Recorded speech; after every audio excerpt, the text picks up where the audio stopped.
ಕನ್ನಡದ ನಿರೂಪಕರು ಅಪರ್ಣಾ ಅವರು ಇನ್ನಿಲ್ಲ ಅನ್ನೋದನ್ನ ನಂಬೋದಕ್ಕೆ ಆಗ್ತಾ ಇಲ್ಲ. ಈ ಕುರಿತ ಅಪ್ಡೇಟ್ಸ್ ಏನಿದೆ?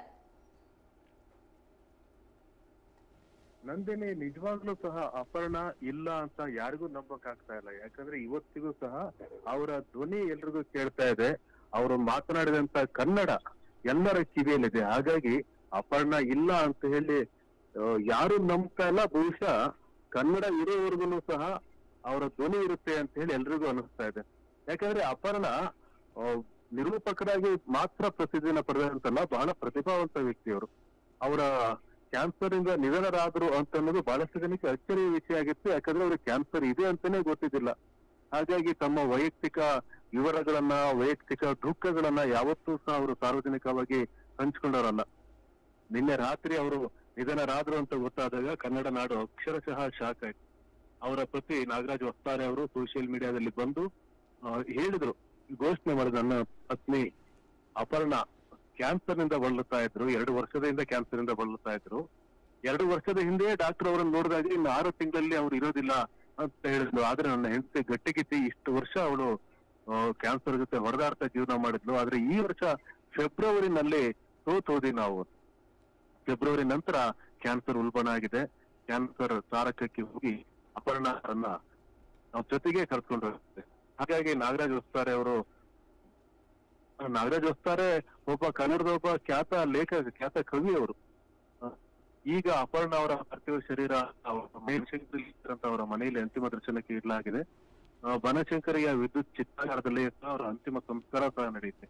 ಹಾಗಾಗಿ ಅಪರ್ಣಾ ಇಲ್ಲ ಅನ್ನುವಂತ ಆಘಾತ ಇದೆಯಲ್ಲ, ಅದರಲ್ಲೂ ಕನ್ನಡ ನಾಡಿನಲ್ಲಿ ಅವರ ನಿರೂಪಣೆಯನ್ನ ಕೇಳಿದವರು, ಅವರ ಪಾತ್ರಗಳನ್ನ ನೋಡಿದ್ರು ಎಲ್ಲರೂ ಸಹ ಅವರನ್ನ ನೆನೆಸ್ಕೋತಾರೆ.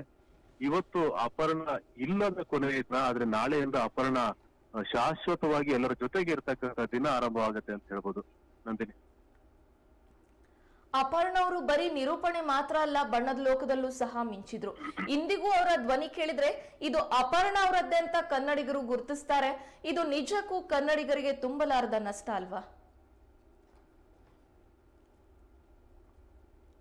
ನಂದಿನಿ, ನಿಜವಾಗ್ಲೂ ಅಪರ್ಣಾ ಅಂತ ಅಂದ್ರೆ ಕೇವಲ ಅವರು ಧ್ವನಿಯಾಗಿ ಮಾತ್ರ ಇದ್ದಿಲ್ಲ, ಕನ್ನಡಿಗರ ಜೊತೆಗೆ ಅವರು ಬೆರೆತು ಹೋಗಿದ್ರು. ಯಾಕೆಂದ್ರೆ ಕನ್ನಡದಲ್ಲಿ ಇಷ್ಟು ಸ್ಪಷ್ಟವಾಗಿ, ಇಷ್ಟು ಶುದ್ಧವಾಗಿ ಕನ್ನಡ ಮಾತಾಡ್ಬೋದು, ಕನ್ನಡ ಮಾತಾಡ್ಲಿಕ್ಕೆ ಸಾಧ್ಯ ಆಗುತ್ತೆ ಅನ್ನೋದನ್ನ ನಂಬಕ್ಕೆ ಆಗ್ತಿದ್ದಿಲ್ಲ.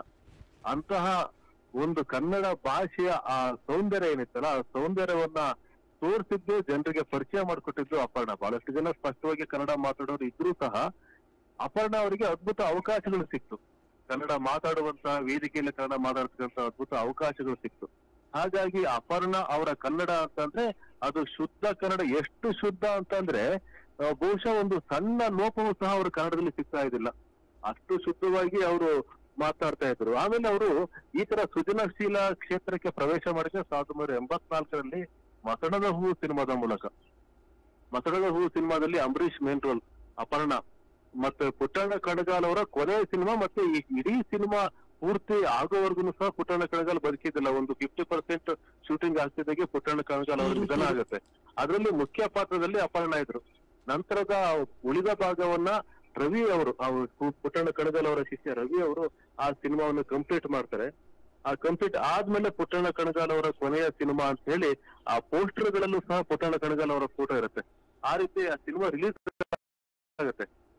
ಪುಟ್ಟಣ್ಣ ಕಣಗಾಲ್ ಅವರ ಮೂಲಕ ಕನ್ನಡ ಚಿತ್ರರಂಗಕ್ಕೆ ಪ್ರವೇಶ ಮಾಡಿದಂತ ಅಪರ್ಣಾ ಆ ಸಿನಿಮಾದಲ್ಲಿ ತಮ್ಮ ನಟನೆ ಮೂಲಕ ಎಲ್ಲರೂ ಗಮನ ಸೆಳೆದರು. ಅಂಬರೀಷ್ ಅವರ ಜೊತೆ ಆಕ್ಟ್ ಮಾಡ್ತಕ್ಕಂಥ ಒಂದು ಅದ್ಭುತ ಅವಕಾಶ ಅವರಿಗೆ ಬಂದಿತ್ತು. ಆದ್ರೆ ಮುಂದಿನ ದಿನಗಳಲ್ಲಿ ಅವರು ನಟನೆಯ ಬಗ್ಗೆ ಅಷ್ಟು ಮುಂದುವರಿಲಿಲ್ಲ, ಆಸಕ್ತಿ ತೋರಿಲ್ಲ ಅಂತ ಹೇಳ್ಬೋದು. ಇದು 1984ರಿಂದ 2024ರವರೆಗೂ ಅವರು ಅಭಿನಯಿಸಿದ್ದು ಕೇವಲ 10 ಸಿನಿಮಾಗಳಲ್ಲಿ. ಕೇವಲ 10 ಸಿನಿಮಾಗಳಲ್ಲಿ ಅವರು ಆಕ್ಟ್ ಮಾಡಿದ್ದು, ಬೇರೆ ಸಿನಿಮಾಗಳಲ್ಲಿ ಆಕ್ಟ್ ಮಾಡಿಲ್ಲ. ಅದಕ್ಕೆ ಅವರು ಒಂದು ಸಂದರ್ಶನದಲ್ಲೇ ಹೇಳಿದ್ದಾರೆ, ಯಾಕೆ 10 ಸಿನಿಮಾ ಅಂತಂದ್ರೆ ನಾನು ಯಾರಿಗೂ ಅವಕಾಶವನ್ನು ಕೇಳಲಿಕ್ಕೆ ಹೋಗಲಿಲ್ಲ, ಯಾರಿಂದಲೂ ನನಗೆ ಅವಕಾಶ, ನಾನು ಯಾರಿಗೂ ಬೇಡಕ್ ಹೋಗಲಿಲ್ಲ ಅವಕಾಶನ ಅಂತೇಳಿ. ಹಾಗಾಗಿ ಬಹಳ ಸ್ವಾಭಿಮಾನದ ಹೆಣ್ಣಾಗಿ ಅವರು ಕನ್ನಡ ಚಿತ್ರರಂಗದಲ್ಲಿ ಇದ್ರು. ಅವ್ರದ್ದು ಕೊನೆಯ ಸಿನಿಮಾ ಗ್ರೇ ಗೇಮ್ಸ್ ಅಂತ ಹೇಳಿ ಶೂಟಿಂಗ್ ಮುಗಿದಿದೆ. ಇನ್ನೇನು ಕೆಲವೇ ದಿನಗಳಲ್ಲಿ ಬಿಡುಗಡೆಗೂ ಸಹ ಸಿದ್ಧ ಆಗ್ತಾ ಇದೆ. ಅವರು ಅಭಿನಯಿಸಿದ ಕೊನೆಯ ಸಿನಿಮಾ ಗ್ರೇ ಗೇಮ್ಸ್. ಅದು ಇನ್ನು ಅಪರ್ಣಾ ಅವರ ಬೆಳ್ಳಿ ತೆರೆ ಮೇಲೆ ನೋಡುವಂತ ಒಂದು ಕೊನೆಯ ಅವಕಾಶವಾಗಿ ಆ ಸಿನಿಮಾ ಬರ್ತಾ ಇದೆ. ಇನ್ನುಳಿದಂತೆ ಅವರ ಸಿನಿಮಾಗಳಲ್ಲಿ ಕಾಣಿಸ್ಕೊಂಡಿದ್ದೇ ಕಡಿಮೆ. 10 ಸಿನಿಮಾಗಳಲ್ಲಿ 84ರಿಂದ ಇವ್ 40 ವರ್ಷದಲ್ಲಿ ಕೇವಲ 10 ಸಿನಿಮಾ ಅಂತಂದ್ರೆ ಎಷ್ಟು ಕಡಿಮೆ, ಎಷ್ಟು ಅವರು ಸ್ವಾಭಿಮಾನಿ ಆಗಿದ್ರು ಅಂತ ಅರ್ಥ ಮಾಡ್ಕೋಬಹುದು. ಆದ್ರೆ ಕನ್ನಡದ ನಿರೂಪಣಾ ಕ್ಷೇತ್ರ ಇದೆಲ್ಲ ಅಪರ್ಣಾ ಅವರನ್ನ ಕೈಬೀಸಿ ಕರೀತು. ಅವರು ರೇಡಿಯೋ ಜಾಕಿ ಆಗಿದ್ರು, ದೂರದರ್ಶನದಲ್ಲೂ ಸಹ ವಿವಿಧ ಕಾರ್ಯಕ್ರಮ ನಡೆಸ್ಕೊಡ್ತಾ ಇದ್ರು, ಮತ್ತೆ ವೇದಿಕೆ ಕಾರ್ಯಕ್ರಮಗಳಲ್ಲೂ ಸಹ ಅವರು ನಿರೂಪಕರಾಗಿದ್ರು. ಬಹಳಷ್ಟು ಬಹುತೇಕ ಸರ್ಕಾರಿ ಕಾರ್ಯಕ್ರಮಗಳಲ್ಲಿ ಅಪರ್ಣಾ ಅವರ ನಿರೂಪಣೆ ಖಂಡಿತ ಅನ್ನೋ ರೀತಿಯಲ್ಲಿತ್ತು. ಹಾಗಾಗಿ ಅಪರ್ಣಾ ಅವರು ದೂರದರ್ಶನದಲ್ಲಿ ಆಗುವಂತ ಕಾರ್ಯಕ್ರಮ ಮತ್ತೆ ಈ ಸರ್ಕಾರಿ ಕಾರ್ಯಕ್ರಮಗಳೇನು ದೂರದರ್ಶನದಲ್ಲಿ ಪ್ರಸಾರ ಆಗುತ್ತೆ ಅದರ ಮೂಲಕ ಕನ್ನಡಿಗರ ಮನೆಯನ್ನ ತಲುಪಿದ್ರು ಅವರು. ಹಾಗಾಗಿ ನಿರೂಪಣಾ ಕ್ಷೇತ್ರ ಅವರನ್ನ ಕೈಬೀಸಿ ಕರೆತು ನಿರೂಪಣಾ ಕ್ಷೇತ್ರವನ್ನ ಅವರು ಒಪ್ಪಿಕೊಂಡ್ರು ನಿರಂತರವಾಗಿ ಆ ಕೆಲಸದಲ್ಲೇ ಅದರಲ್ಲೇ ತಮ್ಮನ್ನ ತೊಡಗಿಸಿಕೊಂಡ್ರು. ಇದರ ಜೊತೆಗೆ ಅವರು ಕನ್ನಡ ಸಿನಿಮಾದ ಕನ್ನಡ ಕಿರುತೆರೆಯ ಕೆಲವು ಧಾರಾವಾಹಿಗಳಲ್ಲೂ ನಡೆಸಿದ್ದಾರೆ. ಮುಕ್ತಾ ಧಾರಾವಾಹಿ, TN ಸೀತಾರಾಮ್ ಅವರ ಬಹಳ ಪಾಪ್ಯುಲರ್ ಧಾರಾವಾಹಿ, ಅದರಲ್ಲಿ ಅವರು ಆಕ್ಟ್ ಮಾಡಿದ್ದಾರೆ ಮುಕ್ತಾ ಧಾರಾವಾಹಿನಲ್ಲಿ. ನಂತರ ಸುಜಾತ ಅನ್ನುವಂತ ಧಾರಾವಾಹಿಲೂ ಸಹ ಅವರು ಆಕ್ಟ್ ಮಾಡಿದ್ದಾರೆ. ಹೀಗೆ 3 ಧಾರಾವಾಹಿಗಳಲ್ಲಿ ಅಪರ್ಣಾ ಅವರು ಆಕ್ಟ್ ಮಾಡಿದ್ರು. ಅಲ್ಲೂ ಸಹ ಅವರಿಗೆ ಒಂದು ಉತ್ತಮ ಅವಕಾಶ ಸಿಕ್ಕಿತ್ತು. ಇನ್ನೊಂದು ಬಿಗ್ ಬಾಸ್ ಸೀಸನ್ ಶುರುವಾಯ್ತು. ಸುದೀಪ್ ಅವರು ಬಿಗ್ ಬಾಸ್ ಹೋಸ್ಟ್ ಮಾಡ್ತಾರೆ ಅಂತ ಹೇಳಿ ಮೊದಲ ಬಿಗ್ ಬಾಸ್ ಬಂದಿದ್ದು ETV ನಲ್ಲಿ. ಆ ಸೀಸನ್ 1 ನಲ್ಲಿ ಅಪರ್ಣಾ ಅವರು ಬಿಗ್ ಬಾಸ್ ನ ಮನೆಯಲ್ಲಿದ್ರು. 41 ದಿನಗಳ ಕಾಲ ಮನೆಯಲ್ಲಿದ್ರು ಬಿಗ್ ಬಾಸ್ ಮನೆಯಲ್ಲಿ. ಮೊದಲ ಬಿಗ್ ಬಾಸ್ ಅದು ಕನ್ನಡದ ಬಿಗ್ ಬಾಸ್ ಕಾರ್ಯಕ್ರಮ. ಆ ಸೀಸನ್ 1 ನಲ್ಲಿ ಅಪರ್ಣಾ ಅವರು ಕಾಣಿಸ್ಕೊಂಡ್ರು. ಅದ್ರ ಮೂಲಕ ಇನ್ನಷ್ಟು ಜನರಿಗೆ ಹತ್ತಿರ ಆದ್ರು ಅಪರ್ಣಾ ಅವರು. ಮತ್ತೆ ಇತ್ತೀಚೆಗೆ ಬಂದಂತ ಒಂದು ಕಾಮಿಡಿ ಶೋ, ಇದು ಹಿಂದಿನಲ್ಲಿ ಬರ್ತಾ ಇದ್ದಂತ ಕಪಿಲ್ ಶರ್ಮಾ ಶೋ ಇದೆಯಲ್ಲ, ಅದರ ಒಂದು ರೆಪ್ಲಿಕಾ ರೀತಿಯಲ್ಲಿ ಅಥವಾ ಅದರ ಪ್ರೇರಣೆಯಿಂದ ಬಂದಂತ ಒಂದು comedy reality show, Srujan Lokesh ಅವರು ನಡೆಸ್ತಿದ್ದಂತ ಒಂದು ಕಾರ್ಯಕ್ರಮ. ಆ ಕಾರ್ಯಕ್ರಮದಲ್ಲಿ ಅಪರ್ಣಾ ಅವರು ರಿಯಾಲಿಟಿ ಕಾಮಿಡಿ ಕಾರ್ಯಕ್ರಮ ಅದು. ಅಂದ್ರೆ ಒಂದು ಸ್ಕ್ರಿಪ್ಟೆಡ್ ಅಂತ ಅಂದ್ರೆ ಒಂದು 50% ಸ್ಕ್ರಿಪ್ಟ್ ಮಾಡ್ಬೋದು ಹೊರತು ಅಂತ ಕಾರ್ಯಕ್ರಮಗಳಲ್ಲಿ 100% ಸ್ಕ್ರಿಪ್ಟ್ ಮಾಡ್ಲಿಕ್ಕೆ ಸಾಧ್ಯನೇ ಇಲ್ಲ. ಅಂತ ಒಂದು ರಿಯಾಲಿಟಿ ಶೋ ಅದು.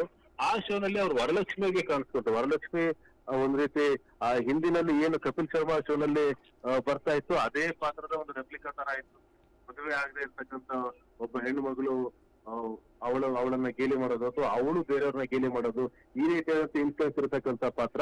ಅದನ್ನ ಕನ್ನಡದಲ್ಲಿ ವರಲಕ್ಷ್ಮಿ ಅಂತ ಮಾಡಿದ್ರು. ಆ ವರಲಕ್ಷ್ಮಿ ಪಾತ್ರದಲ್ಲಿ ಅಪರ್ಣಾ ಅವರು ಎಂತ ಚಾಲೆಂಜಿಂಗ್ ಅಂದ್ರೆ ಅಪರ್ಣಾ ಅವರು ಕಾಮಿಡಿ ಮಾಡ್ತಾರೆ, ಒಂದು ರಿಯಾಲಿಟಿ ಕಾಮಿಡಿ ಶೋನಲ್ಲಿ ಅವ್ರು ಇರ್ತಾರೆ ಅಂತ ಯಾರಿಗೂ ಸಹ ಅನಿಸ್ತಾ ಇದ್ದಿಲ್ಲ. ಅಂತ ಅಪರ್ಣಾ ಅವರು ಆ ಒಂದು ರಿಯಾಲಿಟಿ ಕಾಮಿಡಿ ಶೋನಲ್ಲಿ ಅವರು ಬಂದ್ರು. ಮಜಾ ಟಾಕೀಸ್ ನಲ್ಲಿ ಅವರು ವರಲಕ್ಷ್ಮಿಯಾಗಿ ಕಾಣಿಸ್ಕೊಂಡ್ರು, ಕಾಮಿಡಿ ಮಾಡಿದ್ರು. ಮಂಡ್ಯ ರಮೇಶ್ ಜೊತೆಗೆ ಬೇರೆ ಬೇರೆ ನಟರ ಜೊತೆಗೆ. ಅಲ್ಲಿ ರಿಯಲ್ ಟೈಮ್ ಅಲ್ಲಿ ಪಂಚ್ ಇರ್ಬೇಕಲ್ಲ, ಒಂದು ಕಾಮಿಡಿ ಅಂತಂದ್ರೆ ಟೈಮಿಂಗ್ ಮತ್ತೆ ಪಂಚ್, ಅದನ್ನು ಸಹ ಅವರು ಅತ್ಯುತ್ತಮವಾಗಿ ನಿರ್ವಹಿಸಿದ್ರು. ವರಲಕ್ಷ್ಮಿ ಪಾತ್ರವನ್ನ ಅವ್ರು ಮಾಡಿದ್ರು. ಆದ್ರೆ ಸಿನಿಮಾ ಆಗಿರ್ಬೋದು, ಕಿರುತೆರೆಯಲ್ಲಿ ಧಾರಾವಾಹಿ ನಟನೆ ಆಗಿರ್ಬೋದು, ಕಿರುತೆರೆಯಲ್ಲಿ ರಿಯಾಲಿಟಿ ಕಾರ್ಯಕ್ರಮಗಳಾಗಿರ್ಬೋದು, ಇವೆಲ್ಲದಕ್ಕಿಂತ ದೊಡ್ಡದಾಗಿ ಅಪರ್ಣಾ ಅವರನ್ನ ಜನರ ಬಳಿ ಕರ್ಕೊಂಡು ಹೋಗಿದ್ದು ಅಂತಂದ್ರೆ ನಿರೂಪಣೆ. ಆ ನಿರೂಪಣಾ ಕ್ಷೇತ್ರ ಅವರನ್ನ ನಿಜವಾಗ್ಲೂ ಅವ್ರನ್ನ ಹುಟ್ಟಿದೆ. ಈಗ ಬೆಂಗಳೂರಿನಲ್ಲಿ ಮೆಟ್ರೋನಲ್ಲಿ ಹೋಗ್ತಾ ಈಗ ನೆಕ್ಸ್ಟ್ ಸ್ಟೇಷನ್ ಯಾವ್ದು ಬರುತ್ತೆ, ಈಗ ಮುಂದಿನ ಸ್ಟೇಷನ್, ಈಗ ಮುಂದಿನ ನಿಲ್ದಾಣ ಬನಶಂಕರಿ, ವಾಗಿಲೆಗಳು ಎಡಕ್ಕೆ ಸರಿಯಲಿವೆ ಅಂತ ಏನ್ ಧ್ವನಿ ಬರುತ್ತಲ್ಲ, ಅದು ಅಪರ್ಣಾ ಅವ್ರ ಧ್ವನಿನೇ. ಮೆಟ್ರೋ ಶುರುವಾದಾಗಿಂದಲೂ ಸಹ ಬೆಂಗಳೂರಿನ ಜನ ನಿರಂತರವಾಗಿ ಮೆಟ್ರೋನಲ್ಲಿ ಓಡಾಡೋರು ಅಪರ್ಣಾ ಧ್ವನಿಯನ್ನ ಕೇಳ್ತಾನೆ ಓಡಾಡ್ತಾ ಇರ್ತಾರೆ. ಅಪರ್ಣಾ ಧ್ವನಿ ಸದಾ ಕೇಳಿಸ್ತಾ ಇರುತ್ತೆ ಅಲ್ಲಿ ಮೆಟ್ರೋನಲ್ಲಿ. ಅವರ ಧ್ವನಿ ಮೆಟ್ರೋ ಪ್ರಯಾಣಿಕರಿಗಂತೂ ಅದು ಬಹಳ ಚಿರಪರಿಚಿತವಾದಂತ ಧ್ವನಿ. ಹೀಗೆ ಬೇರೆ ಬೇರೆ ರೀತಿಯಲ್ಲಿ ಅಪರ್ಣಾ ಕನ್ನಡ ಜನರಿಗೆ, ಕನ್ನಡ ಮನಸ್ಸುಗಳಿಗೆ ಬಹಳ ಹತ್ತಿರವಾಗಿದ್ರು. ಅವರು ಏನು ತಮ್ಮ ಸೃಜನಾತ್ಮಕವಾದಂತಹ ಒಂದು ಪ್ರತಿಭೆಯನ್ನ ಬೇರೆ ಬೇರೆ ರೂಪದಲ್ಲಿ ತೋರಿಸಿದ್ದಾರೆ. ಮತ್ತೆ ಸಿನಿಮಾದಲ್ಲಿ ಅವಕಾಶ ಸಿಗ್ಲಿಲ್ಲ ಅಂತ ಹೇಳಿ ಬೇಡದೇನೆ ಸ್ವಾಭಿಮಾನಿ ಮಹಿಳೆಯಾಗಿ, ಸ್ವಾಭಿಮಾನಿ ವ್ಯಕ್ತಿಯಾಗಿ ಅವರು ಏನು ನಮ್ಮೆದುರು ನಿಂತಿದ್ದಾರೆ. ಮತ್ತೆ ತಮ್ಮ ಸಾಮರ್ಥ್ಯ ಏನಿತ್ತು, ತಮ್ಮ ಕೆಪಾಸಿಟಿ ಏನಿತ್ತು, ತಮ್ಮ ಪಾಸಿಟಿವ್ ಏನಿತ್ತು, ಆ ಕ್ಷೇತ್ರದಲ್ಲಿ ಅತ್ಯುತ್ತಮವಾಗಿ ಮುಂದೆ ಹೋಗಿದ್ದಾರೆ.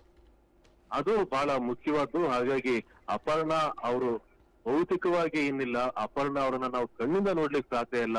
ಆದ್ರೆ ಅಪರ್ಣಾ ಅವರನ್ನ ಮುಂದಿನ ದಿನಗಳಲ್ಲಿ ನಾವು ಕಣ್ಣು ಮುಚ್ಚಿಕೊಂಡು ನೋಡ್ಬೋದು. ಅಪರ್ಣಾ ಅವರನ್ನ ಅವರು ನಮ್ಮ ಕಿವಿಗಳಲ್ಲಿ, ನಮ್ಮ ಮನಸ್ಸಲ್ಲಿ ಶಾಶ್ವತವಾಗಿ ಅಪರ್ಣಾ ಇರ್ತಾರೆ.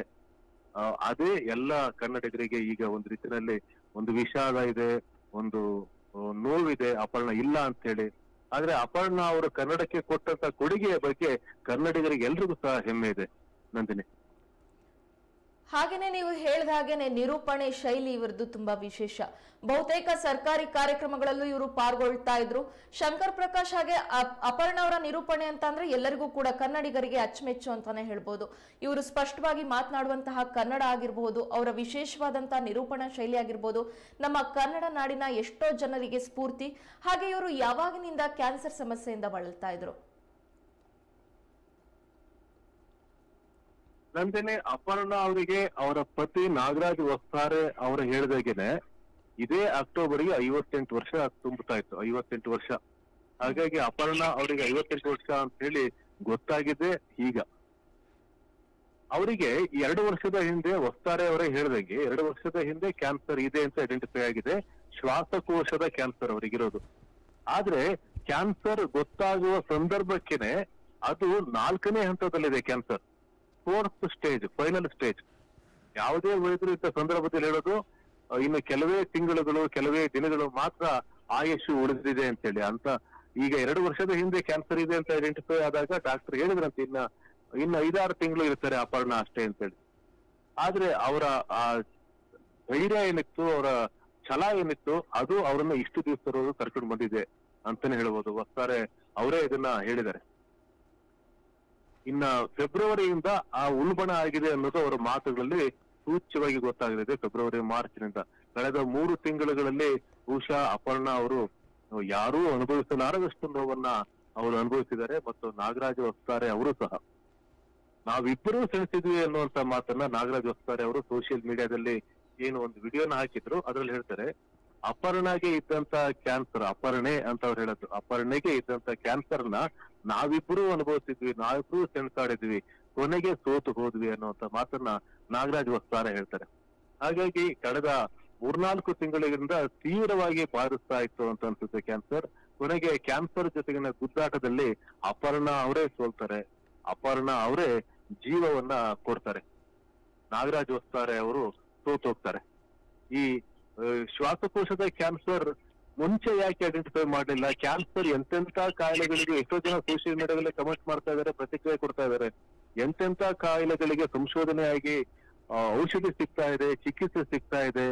ಎಂತೆಂತ ಕಾಯಿಲೆಗಳು ನಿವಾರಣೆ ಮಾಡ್ಲಿಕ್ಕೆ ಸಾಧ್ಯನೇ ಇಲ್ಲ ಅನ್ನುವಂತ ಕಾಯಿಲೆಗಳಿಗೂ ಸಹ ಸಂಶೋಧನೆ ಆಗ್ತಾ ಇದೆ. ಆದ್ರೆ ಕ್ಯಾನ್ಸರ್ ಎಷ್ಟು ಜನರನ್ನ ಕಾಡ್ತಾ ಇದೆ, ಎಷ್ಟು ವರ್ಷದಿಂದ ಕಾಡ್ತಾ ಇದೆ ಕ್ಯಾನ್ಸರ್ ಅನ್ನುವಂತ ಕಾಯಿಲೆ, ಯಾಕೆ ಅದಕ್ಕೆ ಪೂರ್ಣ ಪ್ರಮಾಣದಲ್ಲಿ ಚಿಕಿತ್ಸೆ ಗೊತ್ತಾಗ್ತಾ ಇಲ್ಲ? ಅಥವಾ ಮೊದಲ ಹಂತದಲ್ಲೇ ಯಾಕೆ ಐಡೆಂಟಿಫೈ ಮಾಡಕ್ಕೆ ಆಗ್ತಾ ಇಲ್ಲ?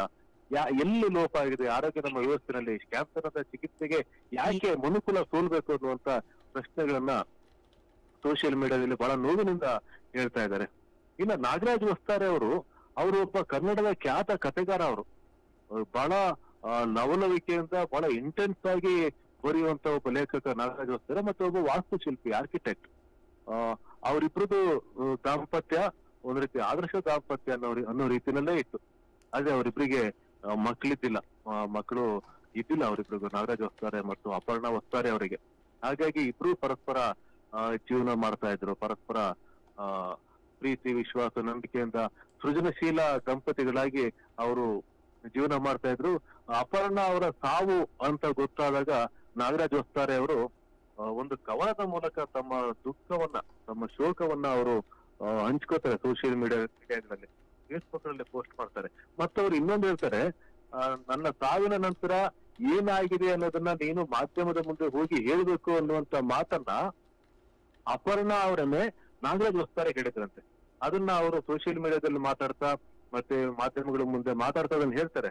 ಅಪರ್ಣ ಹೇಳಿದ್ದು, ಹಾಗಾಗಿನೇ ನಾನು ಏನಾಗಿದೆ ಅನ್ನೋದನ್ನ ಹೇಳ್ಬೇಕಾಗಿತ್ತು, ಅದಕ್ಕಾಗಿನೇ ನಾನ್ ನಿಮ್ಮೆದುರಿಗೆ ಬರ್ತಾ ಇದ್ದೀನಿ, ಮಾತಾಡ್ತಾ ಇದ್ದೀನಿ ಅನ್ನುವಂತ ಮಾತನ್ನ ನಾಗರಾಜ್ ವಸ್ತಾರೆ ಹೇಳ್ತಾರೆ.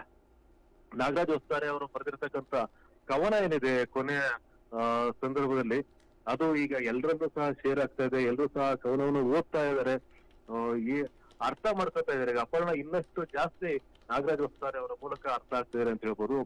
ಒಬ್ಬ ಸೃಜನಶೀಲ ಲೇಖಕ, ಒಬ್ಬ ಸೃಜನಶೀಲ ವಾಸ್ತುಶಿಲ್ಪಿ, ಒಬ್ಬ ಕಾದಂಬರಿಕಾರ ನಾಗರಾಜ್ ವಸ್ತಾರೆ ಅವರು ಬರೆದಂತ ಕವನ ಬೆಳಗಿಕೊಂಡಿರೆಂದು ಕಿಡಿ ತಾಳ್ತಿ ಹೊರಟಿತ್ತು ಹೆಣ್ಣು ಚಿತ್ರ ತೆಗೆದು ಅಂತ ಶುರುವಾಗ್ತಕ್ಕಂತ ಕವನ ಏನಿದೆ ಅದನ್ನೆಲ್ಲರೂ ಸಹ ಶೇರ್ ಮಾಡ್ತಾ ಇದ್ದಾರೆ. ಹಾಗಾಗಿ ಇದು ಇಡೀ ಕನ್ನಡ ನಾಡಿಗೆ, ಇಡೀ ನಮ್ಮ ಕನ್ನಡದ ಸಂಪತ್ತೇನಿತ್ತು, ನಮ್ಮ ಸಾಂಸ್ಕೃತಿಕ ಸಂಪತ್ತು, ಒಂದು ಕಲ್ಚರಲ್ ಅಸೆಟ್, ಒಂದು ಆ ಬಂಡವಾಳ ಏನಿತ್ತು ಆ ಬಂಡವಾಳದಲ್ಲಿ ಈಗ ಕಡಿಮೆ ಆಗಿದೆ ನಮ್ಮ ಕನ್ನಡದ ಸಾಂಸ್ಕೃತಿಕ ಬಂಡವಾಳ ಅಂತಾನೆ ಹೇಳ್ಬೋದು ನಂದಿನಿ.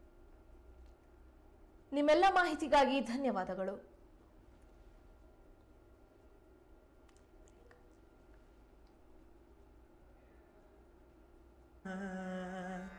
na